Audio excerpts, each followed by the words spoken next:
첫 번째 승천. 에녹은 하나님과 동행하다가 하나님이 데려가심에 이 땅에 이 세상에 있지 아니하였더라. 그렇게 창세기는 분명히 기록하고 있습니다. 참 특별한 인물이죠. 그래서 에녹은 그 신비의 인물로 특별히 유대인들과 또 사람들에 의해서 아주 추앙받던 그런 인물입니다. 이 성경은 구약 39권, 신약 27권이 있습니다. 이것을 정경, 캐논이라고 이야기합니다. 하나님께서 인정하시는 그런 성경이죠. 하나님의 말씀. 그러나 이 성경과 비슷한 성경 외에 경전이 있습니다. 그걸 뭐라고 부르는가 하면 외경이라고 부릅니다. 그리고 외경도 아니지만 또 성경과 비슷한 게 있습니다. 그것을 뭐라고 하는가? 위경이라고 합니다. 이런 것도 많이 있거든요. 그러나 이 중에 이것을 다 합쳐서 사람 인물 중에서 가장 많이 기록된 게 뭔가? 연구해 본 결과 에녹이라고 하는 것입니다. 에녹서. 에녹에 관련된 성경에 관련된 이 기록들이 가장 많다는 거죠. 길다는 거죠. 이렇게 정말 신비의 인물로 많은 사람들이 추앙받는 이 에녹이지만 성경에는 안타깝게 그렇게 길게 나와 있지 않습니다. 몇 절 나와 있죠. 창세기에도 4절이 나와 있습니다. 그리고 간단하게 나와 있습니다. 그렇죠. 왜 그럴까요? 사람들은 이렇게 관심이 많아요. 왜? 성천했기 때문에, 하늘로 쫙 올라갔기 때문에 이 관심이 많죠. 그리고 에녹에 관해서는 또 이야기합니다. 천사라든지 악마라든지 이런 것들이 나와 있습니다. 에녹서에서 나와 있다면. 그래서 더 관심이 많죠. 이런데 여러분들이 관심이 많습니다. 그러나 하나님의 관심은 그런 데 있는 게 아니죠. 성천도 천사도 귀신도 아니고 하나님의 관심은 부자. 하나님의 관심은 한 단어. 동행이라고 하는 것입니다. 에녹은 하나님과 동행하였다. 그렇게 분명히 기록하고 있습니다. 이게 키포인트인 것이죠. 사람들의 관심은 이 성천이고, 그래서 유대인들은 이것을 확실히 믿었기 때문에 그를 숭상할 정도로, 아주 추앙할 정도로 이 정도 에녹이었고, 또 이 복음이 유럽 전역을 듣지 않습니까? 이렇게 전파되는데 유럽 사람들은 조금 다른 것 같아요. 무조건 믿는 것이 하나님의 말씀이라고 무조건 믿는 것이 아니라 어떻게 해요? 그들이 이해되어져야 믿는 거죠. 아무리 하나님의 말씀이라도 납득이 되지 않으면 믿을 수 없는 그런 바탕을 이루고 있습니다. 이 그리스도 로마 신화와 특별히 철학을 기초하고 있기 때문에 그들은 많이 배웠고 아주 이성적인 사람들이기 때문에 이해되어져야 됩니다. 이 성경도 마찬가지겠죠. 에녹 같은 경우도 어떻게 해요? 어떻게 사람이 이렇게 천국을 성천하냐고. 그리스도 로마 신화와 같은 그런 이야기겠지. 우리를 위해서 그냥 했던 이야기겠지. 그렇게 생각하고 넘어가는 것입니다. 그래서 히브리서는 분명히 기록하고 있죠. 에녹은 믿음으로 죽음을 보지 아니하고 하나님이 데려가셨다. 그래서 분명히 죽지 않았다라고 하는 것을 못 받고 있습니다. 성경은 성경으로 해석할 때 가장 바른 것입니다. 그게 첫 번째죠. 성경이 그렇게 분명히 이야기하고 있기 때문에 여기에 대한 반론은 제기할 수가 없습니다. 왜냐하면 하나님이 그렇게 말씀하시니까. 이 세상의 모든 증거보다, 과학적 실험보다, 역사적 사실보다 더 확실한 게 뭔가? 하나님의 보정이지. 이 성경은 하나님이 보정하시는 것이고 하나님이 인정하시는 것이기 때문에 그렇습니다. 우리가 대출을 받을 때도 그 사람의 신용이 낮다 할지라도 보정이 확실하면 어떻게 해요?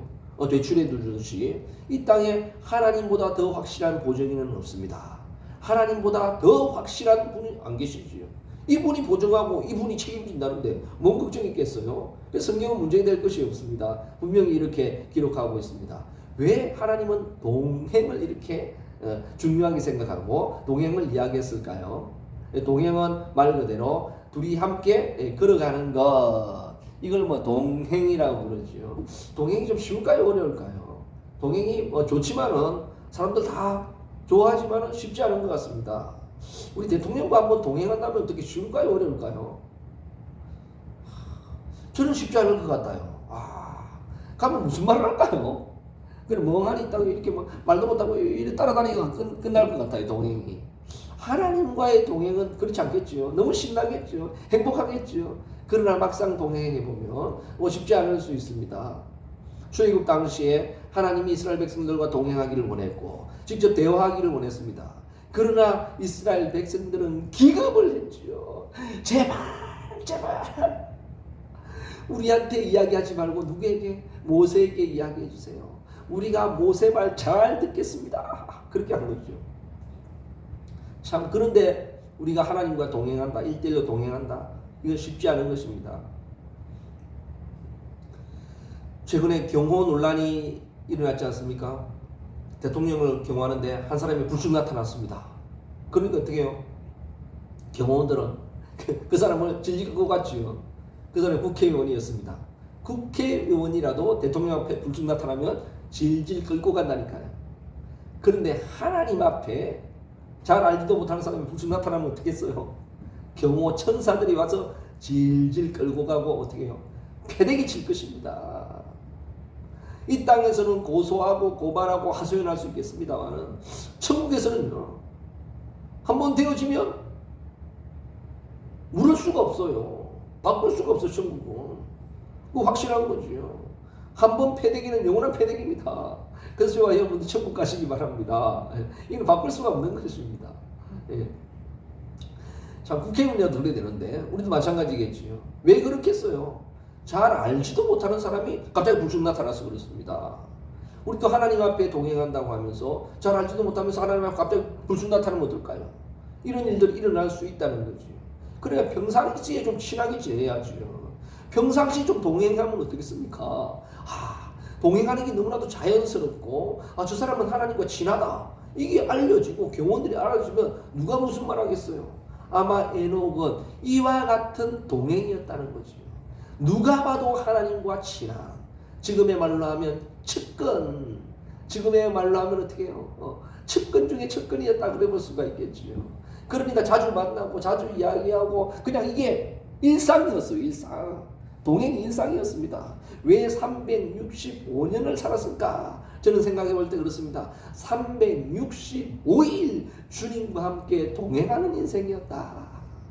24시간 내내 주님과 동행하는 그런 인생이었다.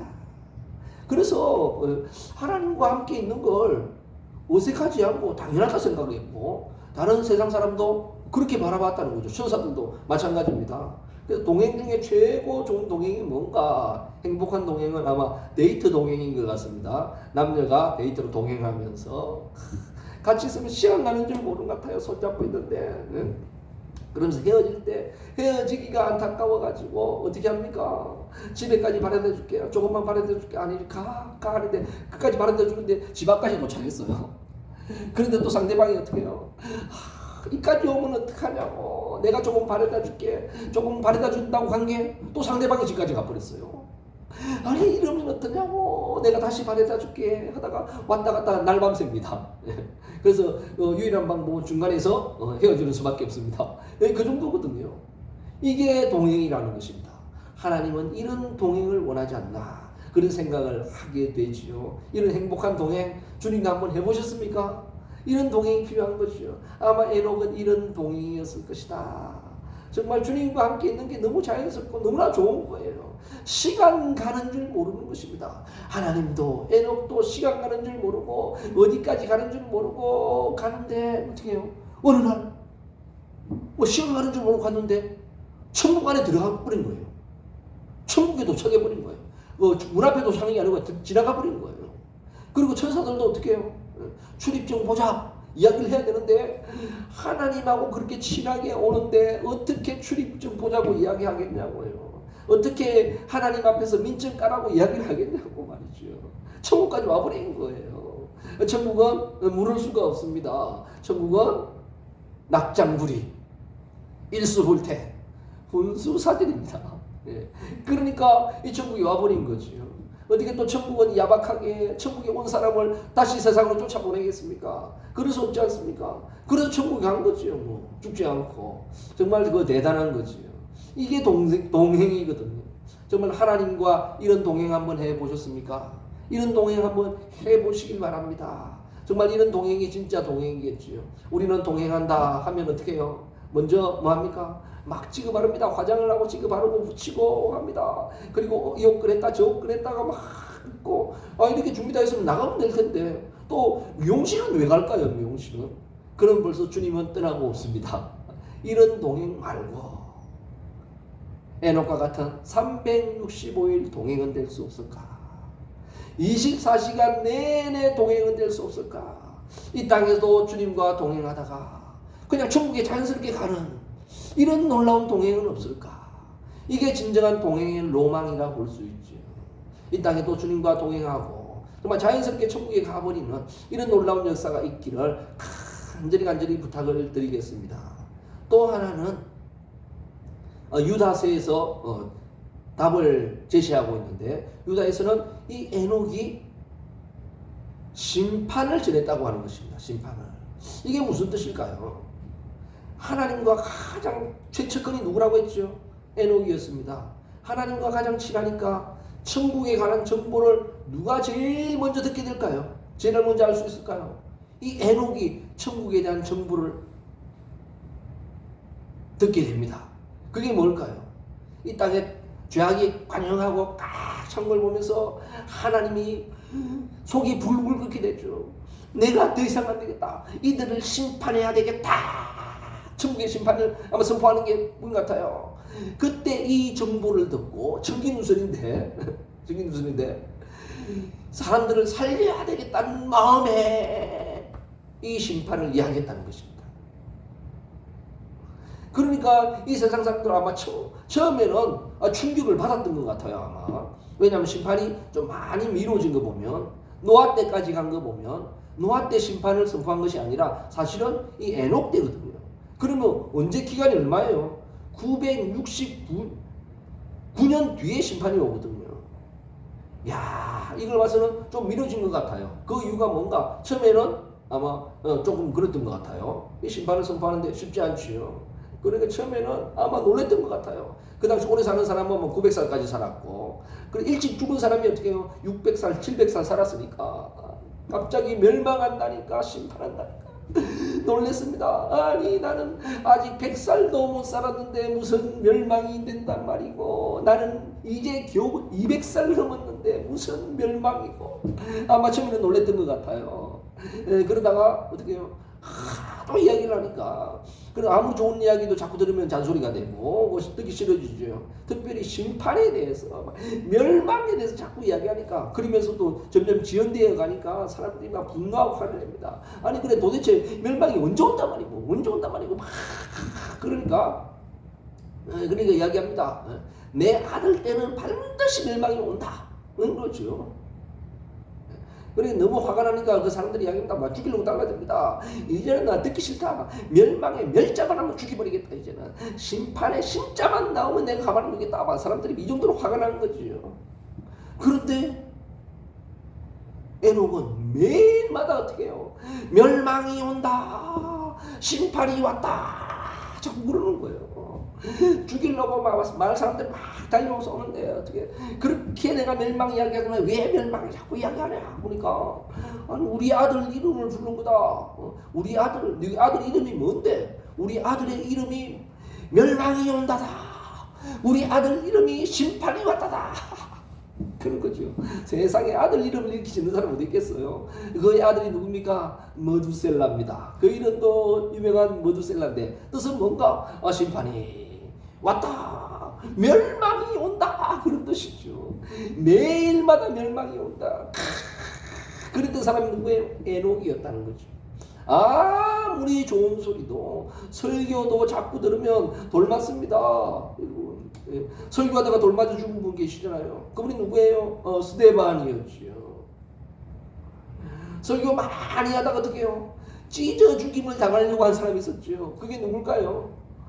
사도 바울이었습니다. 사도 바울을 죽이기 전에는 먹지도 마시지도 아니하리라 결심한 결사대. 이 암살 결사대가 몇 명이었다고 했습니까? 성경에는 40명이나 있었다. 그렇게 이야기를 하고 있지요. 저는 그분들이 아직도 걱정돼요. 지금도 먹고는 있는지 걱정이 된다니까요. 그래서 제가 그분들에게 한마디 해주고 싶습니다. 싸울 때 싸우더라도 먹고 싸워라. 참 너무나도 안타까운 이런 이야기죠. 우리 설교하면 다 좋아하고 복음 전하면 좋아할 것 같지만 그렇지 않은 것 같습니다. 저도 유튜브로 여러 가지 풍경이나 사진들을 좀 올려오고 있었습니다만은, 그러다 보니까 사람들이 그런 이야기를 해요. 아니, 목사가 설교를 올려야지 뭐 이상한데 돌아다니는 사진을 올리려고 이러냐. 그래서 그 말씀이 옳다 생각하고 저도 설교를 올리기 시작했습니다. 그런데 모두가 좋아할 줄 알았거든요. 그런데 그렇지 않은 것 같아요. 왜냐하면 설교를 올린 순간부터 구독자가 뚝 끊어졌어요. 단 한 사람도 구독자가 늘지 않고 있습니다. 몇 달을 제가 설교를 올리고 있는데 구독자가 한 사람도 안 오르고 있습니다. 이야, 이러다간 정말 돌맞은 일도 생기겠다 이런 생각이 들기도 합니다. 뭐 그런 일은 없겠지만은, 그래서 느낀 건 뭔가 설교가 쉬운 것이 아니다. 이 복음을 전하고 전도한다는 것, 특별히 심판을 전한다고 하는 것은 쉬운 일이 아니다 하는 것을 깨닫게 되지요. 왜 요나가 니느웨의 심판을 전하라고 했을 때 다시스로 도망갔을까요? 뭐 여러 가지 이유가 있겠지요.